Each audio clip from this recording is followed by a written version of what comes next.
হৈ হুল্লোড় আর আনন্দ, একরাশ উচ্ছ্বাস নেমে এলো এ প্রাঙ্গণে। শিবচর নন্দকুমার ইনস্টিটিউটের এসএসসি 2005-এর শিক্ষার্থীদের উদ্যোগে এ আয়োজন। আমরা দীর্ঘ 20 বছর পর এমন কিছু বন্ধুদের দেখলাম, দেখা মাত্র মনে হলো যে আমরা সেই শৈশবের সেই স্কুলের আমরা মনে হয় সেই স্কুলেই আছি এখন। আমরা সেই মনে হচ্ছে যে এখনো সেই 7, 8, 9, 10-এ পড়তেছি। সেই স্মৃতি রোমন্থনকর হচ্ছে।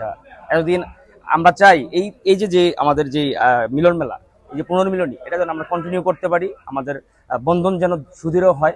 আমরা হাঁটি হাঁটি পাপা করে কেটে গেল 20 বছর। মনে হলো এই তো সেদিন একসাথে বন্ধুরা এসএসসি পরীক্ষা দিয়ে কলেজে ভর্তি হলো। তবে মাঝখান দিয়ে এই কেটে যাওয়া 20 বছর যেন হাজারো স্মৃতি আজও বয়ে বেড়ায় সবার মনে। পদ্মা গ্রিন ভ্যালি রিসোর্টে জাঁকজমকপূর্ণভাবে এই মিলন মেলার আয়োজন করা হয়। বেঁচে থাক বন্ধুত্ব, বেঁচে থাক ভ্রাতৃত্ব, এ কামনা সবার। ডেস্ক রিপোর্ট, দৈনিক ডেস্টিনি।